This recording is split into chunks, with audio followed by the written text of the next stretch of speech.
Hi everybody, my name is Matt Fisher. I am the director of the Self-Design Studio in the School of Education. Today I'm going to give you a little bit of background on 3D printing and the use of a tool called Tinkercad, so that we'll be able to use that to create game pieces for your game, for your class this summer. So here's my email address if you need to get in touch with me, msfishe2@uncg.edu. And that would be the best way to reach me this summer. Okay, so over the next 20 minutes or so, we're going to just talk about the following things. What is a 3D printer? How to operate a 3D printer, resources for your 3D modeling, how to make your own 3D models, and then troubleshooting. How to troubleshoot your designs that you'll create, and then some next steps. Okay, so what is 3D printing? All right. So if you haven't heard of a 3D printer before, or maybe you've kind of just heard them in passing, a 3D printer, it's a device, a machine that melts long strands of filament, usually made of plastic, and extrudes that filament onto a ceramic or glass plate in layers. And they form an object from the bottom up. So if you see the image here of this 3D printer, you'll see it's creating this little squiggle tower, and the first thing it prints is the base, and then it slowly prints layers of plastic all the way up until your design is complete. And here you could see this string of purple. That is the filament that feeds into the printer. And I explain this the way to my students. You think of a 3D printer as a very extremely precise hot glue gun, but instead of glue, it lays down plastic. It lays down plastic on, you have your X, your Y, and then your Z axis. All right, so three layers, three dimensions of plastic designs. And so when you are designing a model, and after you go and you're going to print it, there's a couple terms that you might be interested to know. First one is infill. And so the infill is the, we'll call it the amount or percentage of plastic found inside your design, and that gives it strength. So if you look at the three examples here, we've got this first one here is probably about a 15% infill. Right, and then if you go to here, kind of this next one, you would see that this infill is probably, a lot more, probably 50 or 60%, and you can go all the way up to solid infill. Right, usually for most things in our studio, we print between 10 to 20% infill, with the exception of some objects that need to be sturdy, and that we would print them at a higher infill.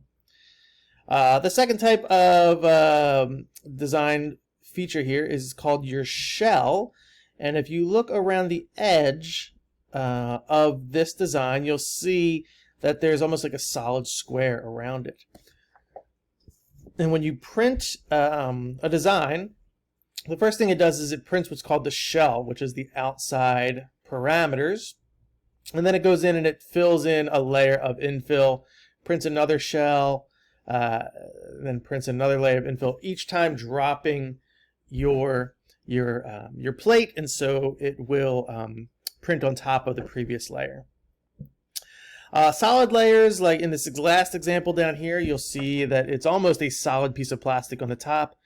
And when you print your designs, the program that you created in, and it's called slicing it up for the printer, will print a solid layer on the top and the bottom, and it seals it off. You won't see the infill on the inside of your design. And the last thing are the types of filament. We print mostly in the studio with a type of plastic called PLA. There's also ABS. The difference between the two, PLA is a more natural, I call it natural, but it's made with corn of sorts. So when you actually melt it, it smells like you're melting and burning maple syrup. And the ABS is a more traditional plastic made from oils, and that literally smells like you're melting plastic when you're creating your design. So two different types of plastic that we use. There's actually a lot more types of plastic but each type of plastic may require different types of nozzles and even a different type of machine at times. But we use those two types. So how are 3D printers used? A couple different ways. You can use them to prototype inventions. So for example, if you were making a new toy that you had an idea for, you could literally model it online with the program. We're going to use Tinkercad, and then you can print it and have it in your hand in a matter of hours. Right? In the past, that might take weeks and weeks if you had to send it away and they had to do some plastic mold injection. But now you can have it in your hand very quickly. Low-cost manufacturing. It's very, once you have the printer, actually printing things is pretty affordable. Maybe between 10 to 50 cents a piece, depending on how big it is. You can create custom objects and gifts. There is a movement to make prosthetic limbs and hands for people who may have been injured or people who just were born without hands or maybe limbs. And so you can actually print those a lot cheaper than it would be to actually make them the old way that they used to make them before. You can make a prosthetic hand or a robotic hand for, a couple $100s, which is pretty remarkable.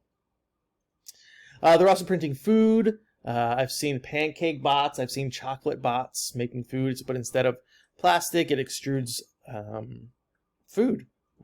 Pancake mix, chocolate. Lots of art being made with 3D printers, and there's also, you can engineer a lot of objects. Like NASA, if you see this wrench here in the picture, this was the first object ever printed off of planet Earth. It was printed in space when they needed an object up in the space station. They beamed up the plans, they printed it on the space station, and they were able to use that wrench in space. Okay. And then 3D printers come in a lot of different variety. The one on the picture here is an older machine. This is a MakerBot, one of the first printers that they wanted to make them almost like household objects of sorts, but they marketed it for schools. You saw a lot of MakerBots in schools. Nowadays, there's 15, 20, 30 different printers you can get depending on your budget. 3D printers range everywhere from a couple $100s to thousands and thousands of dollars. So really just kind of looking at your budget and seeing what would work for you. All right. And on that note, if you don't have money for a 3D printer, you can always go the 3Doodler route, and that's a handheld 3D printing pen. And those are great tools to use for kids if you have a classroom full of children, or you're working in a library. These are great tools. They're just not as exact as a 3D printer, and you don't have any pre-design on a computer. You literally draw it with your hand. These are great tools. They are a little finicky. Sometimes the doodler will clog, but once you get to learn how to use it, you can use it pretty efficiently. All right.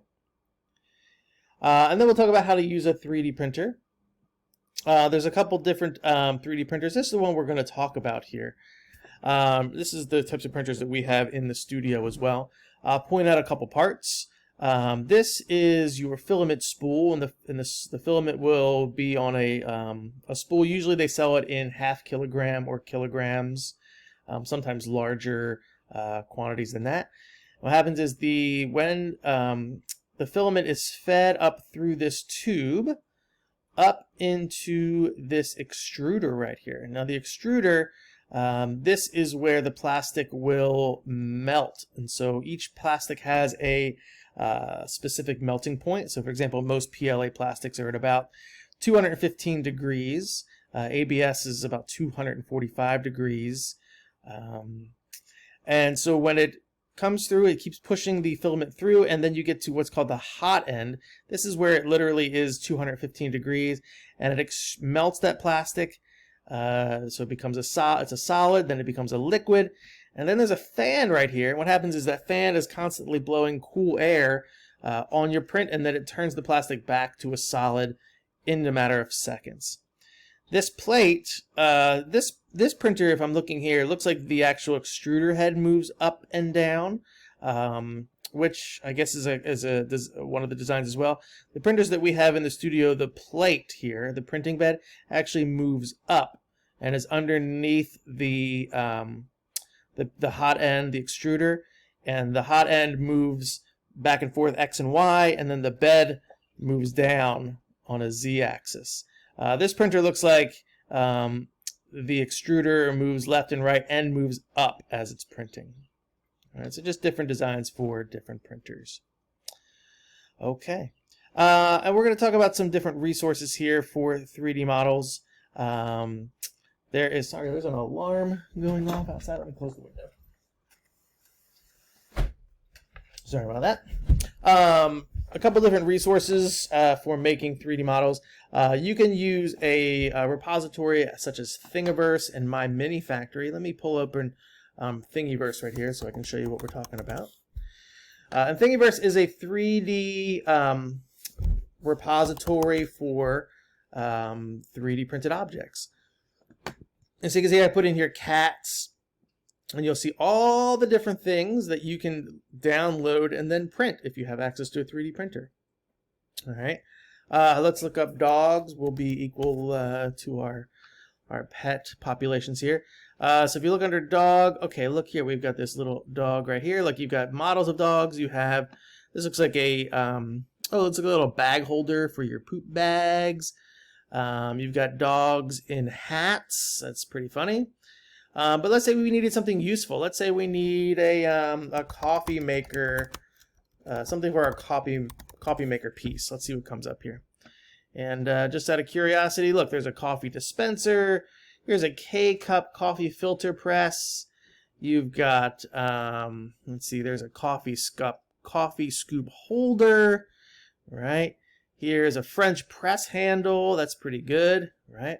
So, you know, everything from things that just will sit on your countertop or your shelf to actually practical things. Let me put in spoon just to see what comes up here, just out of curiosity. If I hit spoon, look, you're going to get all these spoon rests.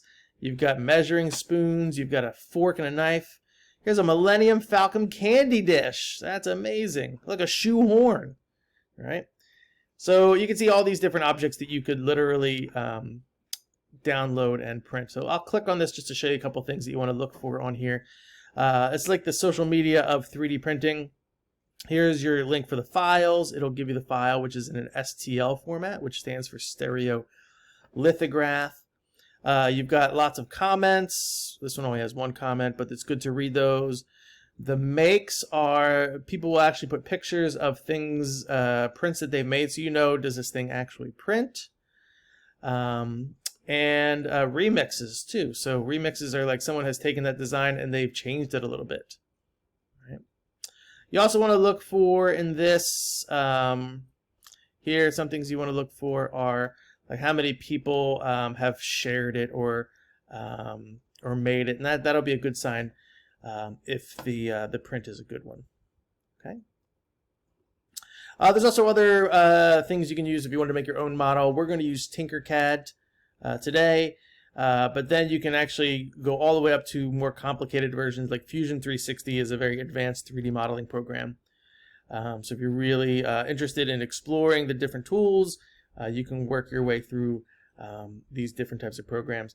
I honestly only use Tinkercad with my students. It's very basic and it does everything that we need it to do. Okay, I'm going to stop this video now, and in the next video I will get you logged in and we'll start using Tinkercad.